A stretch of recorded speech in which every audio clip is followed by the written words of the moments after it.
بسم الله الرحمن الرحيم نحمده ونصلي ونسلم على رسوله الكريم وعلى آله الطيبين وأصحابه الطاهرين أما بعد. حضرات گرامی، ہم تذکرہ کر رہے تھے شب قدر کا. شب قدر بڑی ہی عظیم رات ہے. اس رات کو پانے کے لیے میرے آقا صلی اللہ تعالی علیہ وسلم نے اتقاف فرمایا. جیسا کہ حدیث پاک میں آتا ہے اور راوی جو ہے حضرت ابو سعید خدری ہے. فرماتے ہیں کہ رسول اللہ صلی اللہ تعالی علیہ وسلم نے ماہ رمضان کے پہلے 10 دنوں کا پہلے عشرے کا اتقاف فرمایا، جسے عشرہ رحمت کہا جاتا ہے. اس کے بعد آپ صلی اللہ تعالی علیہ وسلم نے دوسرے عشرے کا اتقاف کیا. گویا کہ مسلسل اتقاف جو ہے چل رہا ہے. جو ہی ماہ رمضان شروع ہوتا ہے دوسرے عشرے کا اتقاف کیا، جسے مغفرت بخشش کا عشرہ کہا جاتا ہے. 20 دن گزرتے ہیں، 20واں روزہ ہے. تو آپ ایک ترکی نما خیمہ ہے جو آپ کے لیے بنایا گیا تھا، تاکہ یکسوئی جو ہے میسر ہو. خلوت میں مسجد کے اندر بیٹھ کر کے اللہ کی عبادت کی جا سکے.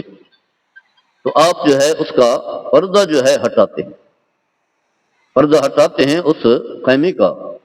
اور پھر آپ فرماتے ہیں اپنے صحابہ سے کہ میں نے شب قدر کو پانے کے لیے پہلے عشرے کا اتقاف کیا اور اس کے بعد جو ہے دوسرے کا کیا. تو مجھے بتایا گیا کہ شب قدر آخری عشرے میں. آپ نے فرمایا کہ مجھے خواب میں یہ بات دکھائی گئی،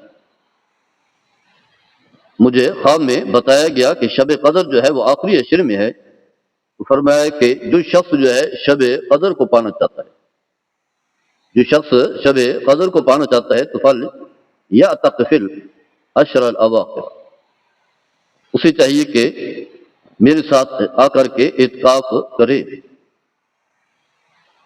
فرمایا کہ مجھے یہ رات خواب میں دکھائی گئی، لیکن بعد میں میرے ذہن سے جو ہے وہ مٹا دی گئی، اور میں نے صبح کو دیکھا کہ میں گیلی کیچڑ جیسی زمین میں سجدہ کر رہا ہوں.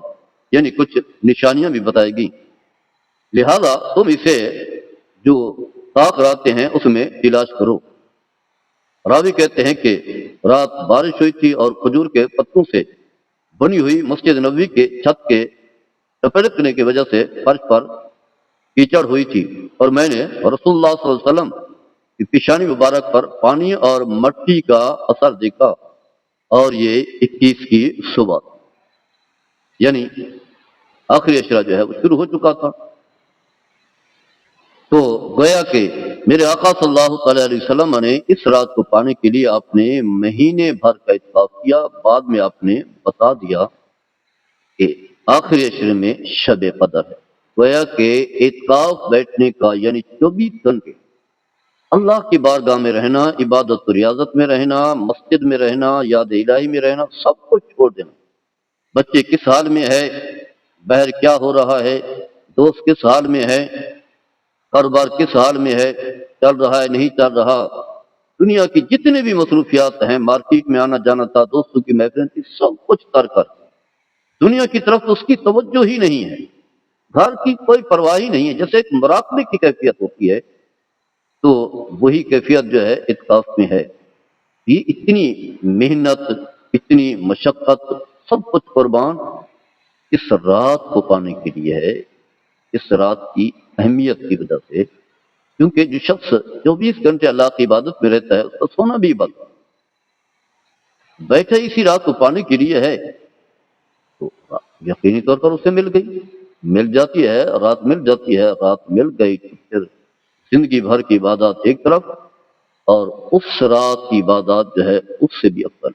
مثال کے طور پر ایک مین روڈ ہے، آپ کو پتہ ہے کہ اسی راستے سے انہیں گزرنا ہے، یعنی ایک چوک ہے، بہت سارے راستے ہیں، تو آنا اسی راستے سے ہے. تو آپ اسی راستے پر کھڑے ہو جاتے ہیں، آپ کسی سے ملنا چاہتے ہیں جو آپ کی عقیدت والی شخصیت ہے، اس نے گزرنا تو یہاں سے، آپ اسی جگہ پر مین چوک پر کھڑے ہو جاتے ہیں جہاں سے اس نے گزرنا ہے.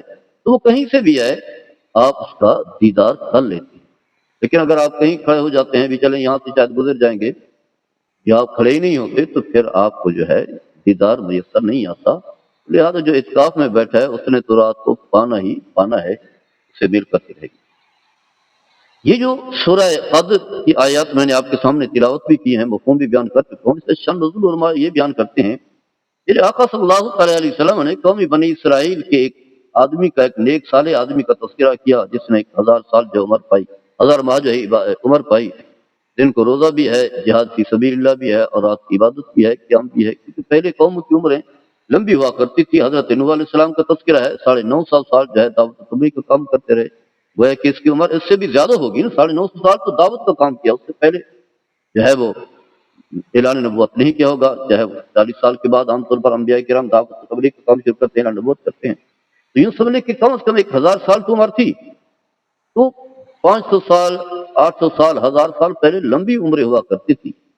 عمر لمبی ہو، عبادت بھی ہو رہی ہو، انسان اللہ سے بھی جڑا ہوا ہو، اس کی نیکیاں تو اتنی ساری ہو، تو وہی شخص جو ہے رات کا قیام بھی ہے، دن کو جہاد بھی ہے، روزہ بھی ہے، تو بھی جاتے ہوں گے، واضح ہے، سونا تو خیر ضروری ہے، انسان کے جسم کا حصہ ہے۔ تو صحابہ بڑے پریشان ہوئے، اپنی عمر کو دیکھا، عمر تو تھوڑی ہے، 60 سال 70 سال، بس یہی ہے، 55 میں گزر جاتی ہے، اور نیکیوں تو ان کے مقابلے میں کم ہوگی، تو ایک مقابلے والا جو ہے نیکیوں میں مقابلہ، یہ تو تربیت تھی صحابہ کی، مقابلہ ہی ان نیکیوں میں کرتے تھے، اور اللہ نے یہ حکم دیا فاستبقوا الخیرات، جو اعمال صالح ہیں، نیک عمل ہیں، اس میں جو ہے تمہاری ریسنگ ہونی چاہیے، اس میں مقابلہ ہو، اس میں تم جو ہے دوسروں سے آگے نکلو۔ دولت میں آگے نکلنے کا کوئی فائدہ ہی نہیں، بلکہ نقصان ہی نقصان ہے۔ بس اوقات دولت کا ڈھیر آتا ہے تو انسان باغی بن جاتا ہے، جیسا کہ اللہ نے قرآن میں فرمایا کہ اگر میں انہیں زیادہ دولت دے دیتا تو یہ باغی بن جاتے، سرکشی پر اترا، نقصان ہے۔ پھر شیطان کا تسلط ہوتا ہے، وہ بس اوقات خدا بن جاتا ہے، فرعون بن جاتا ہے، خدائی دعویٰ کر لیتا ہے، مخلوق کے خدا کو ستاتا ہے، اذیتیں دیتا ہے دولت کی فراوانی کی وجہ سے۔ عمل میں جو ہے وہ مقابلہ ہے، اور ریسنگ جو ہے صحابہ اسی پر کیا کرتے تھے، پریشان ہوئے۔ تو یہ آیت کریمہ نازل ہوئی جس میں فرمایا گیا کہ پریشان نہ ہوں، آپ کو ایک رات ایسی دے دی گئی ہے جو پوری زندگی کی عبادات ایک طرف اور ایک رات کی عبادت جو اس کا ہے۔ اور یہ بات یاد رکھیں، میرے آقا صلی اللہ علیہ وسلم کی امت کا خاصہ ہے کہ کچھ مقامات ایسے ہیں کہ جہاں وہ عمل ایک کرتے ہیں، ثواب جو ہے کئی، جیسے مسجد حرام ہے، خانہ کعبہ ہے، بیت اللہ ہے، اس میں جو شخص ایک نماز پڑھتا ہے اللہ تعالیٰ اسے 1,00,000 نماز کے برابر اجر دیتا ہے، اور اگر کسی نے 5 نمازیں پڑھ لی تو 5,00,000 نمازیں اس کی ہو گئی۔ اور لوگ تو جاتے ہیں 10 دن وہاں رہتے ہیں، عمرہ بھی کرتے ہیں، پھر جو ہے یہ تو نماز ہے، باقی تلاوت قرآن ہے، ذکر ہے، پھر وہاں بہت سارے اعمال صالح کرتے ہیں، تو لاکھوں نیکیاں لے کر کے نکلتے ہیں۔ یہ فیض ہے میرے آقا صلی اللہ علیہ وسلم کی امتی ہونے کا۔ پھر مدینہ منورہ میں مسجد نبوی میں نماز پڑھنے کا ثواب جو ہے 50,000 بھی ہے، 1,000 بھی ہے۔ مسجد اقصیٰ ہے، 3 مساجد ہیں جن میں سفر کر کے نماز پڑھنے کا جو ہے حکم دیا گیا ہے، جس میں ثواب جو ہے کئی گنا زیادہ ہے۔ مسجد اقصیٰ میں تو خیر اسرائیلی شیطان جو ہے، یہودی قابض ہیں، اللہ تعالیٰ ان کی طرف سے بچائے، تو اس انداز سے جو ہے ثواب جو ہے کئی گنا بڑھ جاتا ہے۔ ماہ رمضان ہے، لیکن ثواب جو ہے 70 گنا جو ہے بڑھ جائے گا۔ تو اللہ تبارک و تعالیٰ نے یہ اعزازات جو ہیں بخشے ہیں اس امت کو۔ نبی کریم صلی اللہ علیہ وسلم نے فرمایا کہ من قام لیلۃ القدر ایمان و احتسابا غفر له ما تقدم، جو شخص شب قدر کو جاگتا ہے، عبادت کرتا ہے، اللہ تعالیٰ اس کے ماضی کے سارے گناہ معاف فرما دیتا ہے۔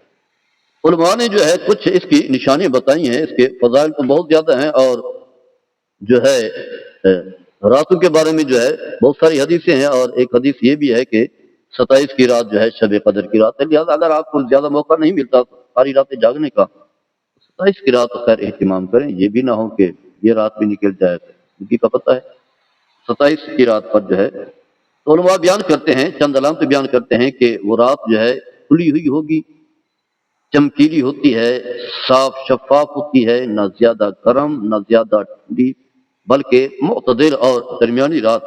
ایسے محسوس ہوتا ہے گویا کہ اس میں چاند جو ہے کھلا ہوا ہے، اور اس رات شیاطین کو جو ہے آسمان کے ستارے نہیں مارے جاتے، ویسے شیطان گرفتار ہوتے اس کے جو چیلے ہیں۔ ایک یہ بھی علامت ہے کہ اس کے بعد صبح کو جو ہے سورج جو ہے بغیر شعاعوں کے طلوع ہوتا ہے، اور بالکل ہموار ٹکیا کی طرح ہوتا ہے، گویا کہ وہ 14ویں کا چاند ہے۔ اللہ تعالیٰ نے اس دن کے سورج کے طلوع کے وقت شیطان کو اس کے ساتھ نکلنے سے بھی روک دیا۔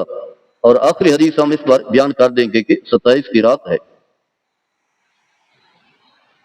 حضرت زیر بن عبید فرماتے ہیں کہ میں نے حضرت عبید بن کعب سے پوچھا، ان سے میں نے سوال کیا کہ آپ کے بھائی حضرت عبداللہ بن مسعود رضی اللہ تعالیٰ عنہ فرماتے ہیں کہ جو شخص سال بھر راتوں کو قیام کرے گا اس شب قدر کو پالے۔ انہوں نے فرمایا اللہ تعالیٰ ان پر رحم فرمائے، ان کی مراد یہ ہے کہ لوگ اس پر بھروسہ کر کے نہ بیٹھ جائیں کہ یہی رات ہے۔ کیا وہ جانتے ہیں کہ شب قدر رمضان میں یہی ہے اور یہ آخری عشرے میں ہے؟ اور پھر فرمایا یہ 27 رمضان کی رات ہے۔ اس پر حضرت ابی بن کعب نے قسم اٹھا کر کے کہا کہ یہی رات ہے شب قدر کی۔ اور پھر ان سے کہتے میں نے پوچھا اس پر دلیل کیا ہے؟ تو فرمایا اس کی دلیل وہ علامت ہے جو رسول اللہ صلی اللہ علیہ وسلم نے دی تھی کہ اس دن اس کا سورج جو ہے شعوں کے بغیر طلوع ہوتا ہے، گویا کہ وہ ٹکیا کی طرح ہے، کشت کی طرح ہے۔ الغرض حدیثیں بھی آپ کو بہت ساری ملیں گی، چند ایک باتوں کا حدیث کا بھی میں نے تذکرہ کیا ہے۔ مین جو ہے وہ یہی فوکس رکھنا ہے کہ کم از کم ایسی تو آپ راتوں کو جاگنا شروع کریں۔ 21 کی رات گزر چکی ہے، 23 کی رات گزر چکی ہے، اور جو ہے 25 کی رات گزر چکی ہے، اب جو ہے 27 کی رات اور 29 کی راتیں جو ہیں وہ باقی ہیں۔ کوشش کریں کم از کم 27 کی رات کو جاگیں، عبادت کریں۔ جو لوگ اتفاق میں بیٹھے ہیں خیر وہ تو پا ہی چکے ہیں، اور جو کم از کم تاک رات کو جاگتے رہے وہ بھی کچھ نصیب ہیں۔ لیکن ہر مسلمان جو بھی ہے، مرد ہے یا عورت، جوان ہے یا بوڑھا ہے، 27 کی رات کے یہ جو چند گھنٹے ہیں اس کا اہتمام کرے، چاہے جو ہے وہ نماز کی صورت میں، نوافل کی صورت میں، چاہے تلاوت قرآن کے ذریعے سے، چاہے توبہ استغفار کر کے اپنے گناہوں معاف مانگ کے، تو کوئی نہ کوئی انداز اپنائیں۔ زندگی میں یہ لمحات بار بار نہیں آتے۔ اللہ تعالیٰ ہم سب کو عمل کرنے کی توفیق عطا فرمائے۔ وما علیہ الا البلاغ۔